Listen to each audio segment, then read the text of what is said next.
From a lucrative career in male modeling to an honorable side hustle as a firefighter, these are UFC stars that have full-time jobs. While Luka Rockhold didn't always succeed as a fighter, he sure as hell figured out another way to make ends meet. The Santa Cruz native battled in over 22 professional MMA contests. But did you know that he had a separate career as a male model? Yep, you heard that right. When Rockhold wasn't smashing skulls inside the octagon, he was snapping sexy photos for Ralph Lauren. After signing a deal with the same agency that discovered Channing Tatum, he booked a number of lucrative modeling gigs. Back in 2018, Rockhold became the face of the Polo Blue fragrance campaign. A series of raunchy photos were released, which earned the pro fighter a huge payday. Rockhold continued to fight in the UFC, while simultaneously doubling as a professional model. UFC fans were enraged to say the least. Manly and macho stereotypes were being tested, which brought a lot of haters out of the woodwork. Rockhold even said, "People just hated me even more," referring to UFC fans who bashed the star's decision to venture into the world of modeling. But the haters couldn't dissuade Rockhold from pursuing his passion, as the UFC star proceeded to walk the runway at New York Fashion Week. Just a year prior, the jiu-jitsu specialist knocked out Chris Weidman to become the middleweight champ. Unfortunately, Luke failed to defend his title, ceding it to Michael Bisping just 6 months later. After taking several hiatuses to further his modeling career, Rockhold returned to the octagon. He lost 4 of his final 5 bouts, but certainly left behind a solid legacy in the UFC. He commented on his career outside of MMA, saying, "I'm a fighter at heart, but I'm here to get paid." We're talking big numbers for a modeling contract. There's no doubt that Luke Rockhold dominated as a fighter, but his desire to be in front of the camera earned him some serious cash. The next guy on our list is seemingly a jack of all trades. Before becoming a professional fighter, Dominic Reyes was bound for the NFL. During his college days, Reyes was starting safety for the Stony Brook University football team. He was named to the All-Conference team twice and broke the record for most tackles in Stony Brook history. Thanks to an impressive collegiate career, it seemed as if Reyes was destined for a sweet NFL contract. Yet, the Mexican-American star was not selected in the 2013 NFL Draft and soon decided to take his talents to MMA. After making his UFC debut in 2017, Reyes accepted a job as an IT specialist for Oak Hills High School. Despite winning his first 2 fights within the opening minutes of the first round, he retained his full-time job at the high school. Talk about living a double life. ESPN reporter Hallie Grossman said, "Reyes is pulling Clark Kentish double duty. By day, he was a technology nerd. By night, he was trying to carve a place for himself in MMA." The abundantly talented Reyes continued working his IT job for over 2 years. He decided to move on from his split personality in order to focus exclusively on his UFC career. Reyes dominated his opponents, winning his first 6 fights and catapulting the light heavyweight rankings. Back in 2020, Reyes earned a spot in the championship fight. He squared off against UFC legend John Jones and lost via a controversial unanimous decision. Many fans were stunned at the outcome, as the majority of media outlets believed Reyes had won the fight. Following his bout with Jones, Reyes went on a brutal losing streak and has yet to fight in 2023. Who knows?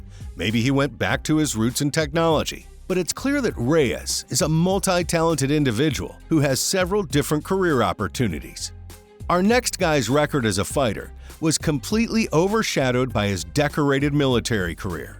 Before Tim Kennedy enlisted in the Army, he flashed an amateur MMA record of 30 wins and just a single defeat. The American hero was deployed in Iraq, the war in Afghanistan, and Operation Juniper Shield. After claiming the prestigious Bronze Star for the U.S. Army, Kennedy returned to MMA as a fighter for Strikeforce. He joined a very short list of professional fighters who simultaneously served in the U.S. Army.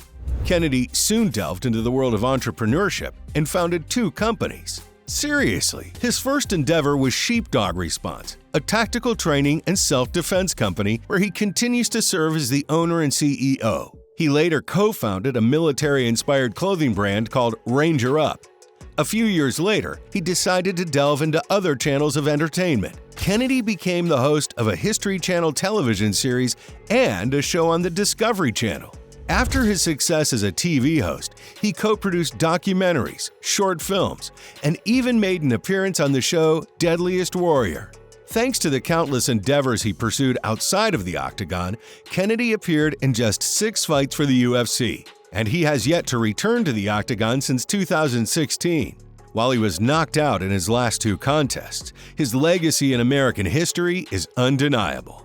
Next up, we're heading in a completely different direction in terms of honorable jobs outside of the UFC. Demetrius Johnson is best known for his success as a bantamweight and flyweight fighter.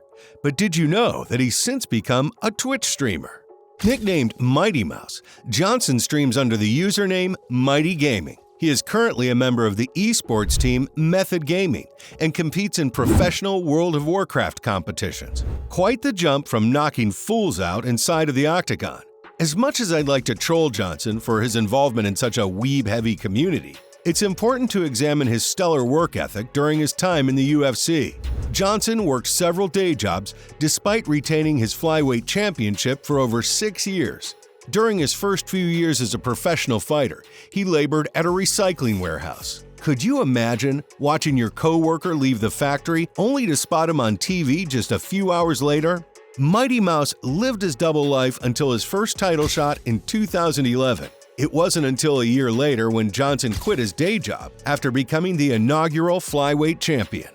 He claimed that leaving his warehouse occupation was among the riskiest decisions in his life.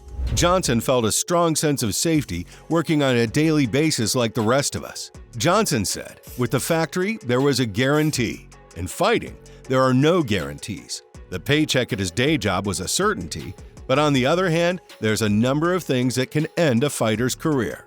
Finally, let's dive into one of the most badass day jobs in UFC history.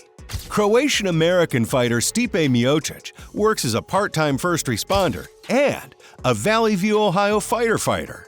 When he's not knocking out opponents in the octagon, Stipe is apparently saving cats from trees. Beloved announcer Joe Rogan asked the 10-year veteran why he continues to work as a firefighter. Miocic announced that he would pursue full-time firefighting after his retirement from MMA. Since his UFC debut in 2011, Miocic has become a 2-time heavyweight champion and successfully defended his title on 4 separate occasions. He most recently lost his belt to Francis Ngannou in 2021, but is scheduled to face John Jones for a 3rd shot at the heavyweight title. Miocic has been a firefighter for over a decade, yet he shows no signs of slowing down as a fighter. Despite making some serious dough in the UFC, Miocic continues to serve his Ohio community. It's pretty fascinating to think that a UFC legend doubles as a local hero. So, from an honorable side hustle as a firefighter to a lucrative career in male modeling, those were the UFC stars that have full-time jobs.